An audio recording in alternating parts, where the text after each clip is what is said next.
Welcome to my YouTube channel. कसे आहात सगळे? मजेत ना? मजेतच राहा. मस्त. आज केले मी घरचे काही छोटे मोठे काम, म्हणजे जसं की फॅन, म्हणजे सिलिंग आणि जे आपल्या भिंत असतात, तर त्यामध्ये नाही का जाडं वगैरे झालेले असतात, तर ते एकदा म्हणजे झाडूनी हे करून घेतलं, क्लीन करून घेतलं. त्यानंतर जो आपला सिलिंग फॅन असतो तर तो थोडा खराब झालेला होता, तर तो पण पुसून क्लीन करून घेतला. आता सिलिंग फॅन वगैरे किंवा म्हणजे अशा काही आपल्या घरात गोष्टी असतात की ते दिसायला तर चांगलं दिसतं, पण मग जेव्हा आपण त्याची क्लिनिंग करायला जातो तर तेव्हा आपल्याला कळतं की याची पण क्लिनिंग करायला आली होती आणि म्हणजे तो पण खराब झालेला होता. तर जो माझा सिलिंग फॅन आहे तर तो म्हणजे दिसत तर चांगलाच होता, पण मग जेव्हा बघितलं त्याला जवळून तर बघा त्याचा पण त्यावर पण खूप असा धूळ जमा झालेला होता आणि जाडं झालेले होते त्यावर पण. तर तो पण क्लीन करून घेतला. आणि मग आणि सर्व रूममधलं केलं, सर्व भिंती वगैरे म्हणजे जिथे जाडं वगैरे झालेले असतील तर ते व्यवस्थित क्लीन करून घेतलं. आणि मग त्यानंतर बघा मग सर्व टाईल्स वगैरे म्हणजे खराब तर झालेलीच होती. त्यानंतर मग सगळं झाडून वगैरे घेतलं, व्यवस्थित क्लीन करून घेतलं. आणि मग पोछा मारायची पण गरज होती. तसं तर आता पावसाळा सुरू आहे, तर पुसल्यावर म्हणजे टाईल्स पुसल्यावरती लवकर सुकत नाही. तर शक्यतोवर मी म्हणजे काय करते ना की एकदा म्हणजे पुसल्यावर म्हणजे पोछा केल्यावर फॅन स्पीडमध्ये लावून देते. त्यामुळे काय होते ते म्हणजे आपले टाईल्स जे ती लवकर सुकून जाते. नाहीतर मग फॅन वगैरे जर लावला नाही तर ती पुसायला खूप टाईम लागतो, म्हणजे ती सुकायला खूप टाईम लागतो आणि मग ती त्यावर पाय होतात त्यावर मग, आणि मग ते दिसायला चांगलं दिसत नाही.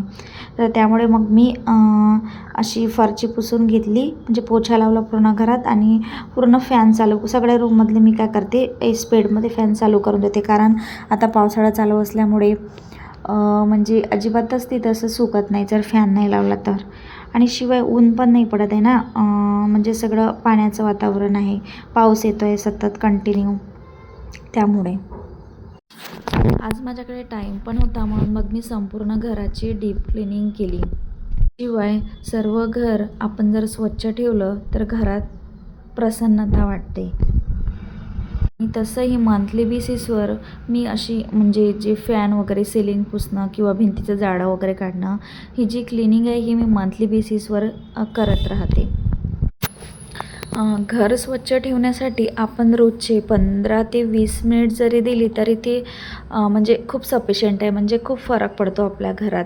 म्हणजे आपले जे रोजचे कामं असतात त्या व्यतिरिक्त जर आपण एक्स्ट्रा कामासाठी ॲटलिस्ट 15 ते 20 मिनिट जरी रोज दिले ना, तरी आपल्या घराचा कोपरा आणि कोपरा आपल्याला स्वच्छ दिसायला लागतो आणि त्यामुळे आपल्याला घरात अशी वेगळीच प्रसन्नता वाटते. आणि तसंही आता आपल्या घरात जे कोपरे कॉर्नर असतात ज्याकडे की आपलं लक्ष नाही जात, तिथे काय होतात की तिथे धूळ जमा जाडं तयार होतात. तर आणि शिवाय ज्या आपल्या खिडक्या असतात, त्यानंतर जे सिलिंग असतं तिथे जे जाडं होतात ते आपल्याला वेळोवेळी क्लीन करणं गरजेचं असतं.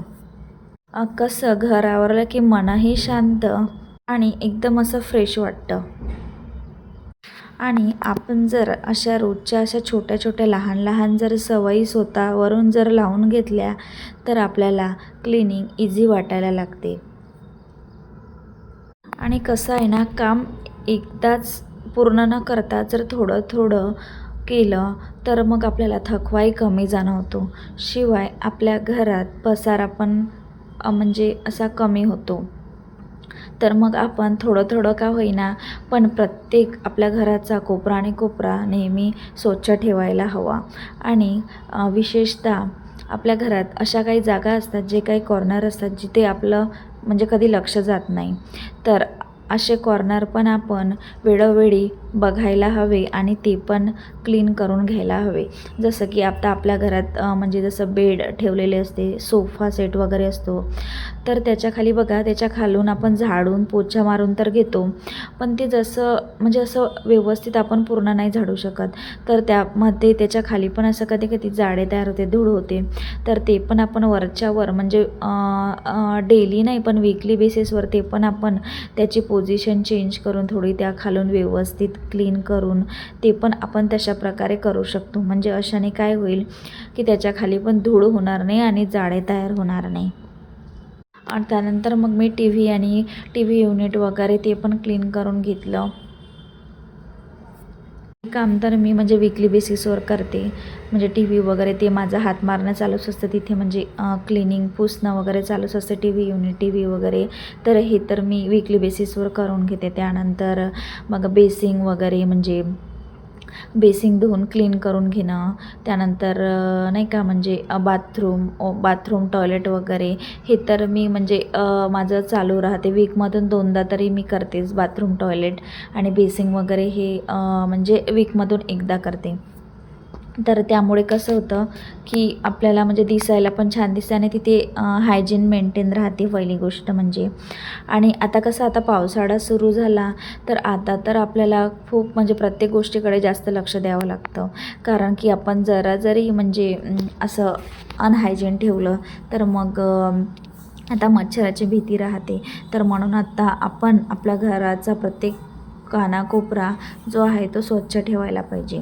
आणि असं चेक करत राहायचं की कुठे पाणी तर स्टोअर झालेलं नाही ना, कारण की अशा ठिकाणी काय होतात तिथे मच्छर तयार होतात आणि मग ते आपल्यासाठी हार्मफुल असतात. मग मी बेसिंग आणि जो बेसिन जवळचा जो आजूबाजूचा एरिया आहे तो व्यवस्थित क्लीन करून घेतला. बेसिंग व्यवस्थित घासून त्याला क्लीन करून घेतलं. आणि त्यानंतर मग डोअर वगैरे आहे ते पण पुसून घेतले मी. डोअर विंडो ते पण सगळे एकदा क्लीन करून घेतले. आता बघा पावसाळ्यात आपल्याला हा प्रकार पाहायला मिळतो की जर असं डोअर म्हणा म्हणजे असं जर कुठेही जर असं थोडंसं जरी पाणी जर असं साठलं आणि ते जर 2-3 दिवस आपण त्याच्याकडे लक्ष नाही दिलं आणि ते जर तसंच ओलसर राहिलं तर बघा तिथे अशी बुरशी तयार होते. तर मग ह्या गोष्टी अवॉइड करायसाठी आपल्याला वारंवार ते क्लीन ठेवणं आणि म्हणजे पुसून त्याला सुकवू देणं हे आता पावसाळ्याच्या दिवसात खूप महत्त्वाचं असतं. नाहीतर मग त्यावर बुरशी तयार होते. आणि आता कसं आपण काय करायला पाहिजे, आता पावसाळा सुरू आहे तर आपण सगळं असं दरवाजे वगैरे खिडक्या आपण म्हणजे क्लोज करून ठेवतो. तर आपल्या घरात असा कुबट स्मेल येतो. तर मग आपण काय करायला पाहिजे, जर पाऊस नसला तर छान म्हणजे आपल्या घरच्या ज्या खिडक्या वगैरे त्या ओपन करून ठेवायच्या, सर्व डोअर वगैरे ओपन करून ठेवायच्या आणि आपल्या घरात म्हणजे हवा येऊ द्यायची. त्यामुळे काय होतं असं फ्रेश वाटतो घरात आणि घरातला जो पण म्हणजे जो स्मेल येत असतो आपल्या घरात जो पावसाळ्यात येतो म्हणजे आपण जे कपडे वगैरे सुकू घालतो तर ते कधी सुकत नाही तर त्याचा पण ते कपड्याचा पण स्मेल येतो. तर मग काय होईल असं केल्याने तो स्मेल कमी होईल आणि घरात असं फ्रेश फील होईल. असं करायला पाहिजे आपण. आणि छान म्हणजे फॅन पण सुरू करून ठेवायचा आणि मग काय होईल की जो स्मेल आहे तो चालला जाईल आणि घरात असं फ्रेश फील होईल आपल्याला. त्यानंतर मग मी माझे सगळं काम जे होते ते सर्व आटपून घेतलं. म्हणजे सकाळीच केलेलं होतं, म्हणजे जे सिलिंग वगैरे पुसून घेतला आणि जाळं वगैरे काढणं, त्यानंतर झाडू पोछा, त्यानंतर बघा बेसिंग टॉयलेट बाथरूम घासून घेतलं. म्हणजे हे सगळे कामं आवरून झाली होती माझी. त्यानंतर मग म्हणजे मी ते झाड वगैरे काढल्यामुळे मला पण आता म्हणजे असं गरज होती. मी साफसफाई करता माझी पण म्हणजे माझ्या अंगावर पण बराच धूळ उडाला होता. तर मग मी नंतर मग सगळं माझं कामं आटपून झाल्यावर मी अंघोळ केली. त्यानंतर मग अंघोळ केल्यावर आणखी पण जे काम असतात ती आपली वाट बघत असतात. जसं की मग मी अंघोळ केली, त्यानंतर मग देवपूजा केली आणि त्यानंतर मग असतो आपला स्वयंपाक दुपारचा.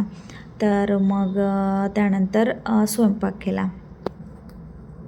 स्वयंपाक म्हणजे मी म्हणजे इडलीचं बॅटर होतं, म्हणजे रात्रीच टाकलेलं होतं, म्हणजे हे केलेलं होतं, बॅटर तयार केलेलं होतं. तर मग मी छान इडली सांबारच बनवला दुपारच्या जेवणात आणि मग आम्ही जेवण केलं. खीर पण बनवलेली होती. तर मग जेवण झाल्यावर स्वीट पण खाल्लं. तर मग कसा वाटला तुम्हाला माझा हा व्हिडिओ? तुम्ही पण असंच करता का? तुम्ही तुमच्या घराचे डीप क्लिनिंग कधी करता? मंथली बेसिसवर करता, वीकली बेसिसवर करता की कशी करता? मला कमेंट करून नक्कीच सांगा. आणि तुम्हाला जर माझा व्हिडिओ आवडला असेल तर माझ्या व्हिडिओला लाईक करा, शेअर करा आणि माझ्या चॅनलला सबस्क्राईब करायला विसरू नका. भेटूया पुन्हा नवीन व्हिडिओमध्ये. तोपर्यंत बाय, टेक केअर, काळजी घ्या, स्वस्त रहा आणि मस्त रहा. Bye, have a good day, take care.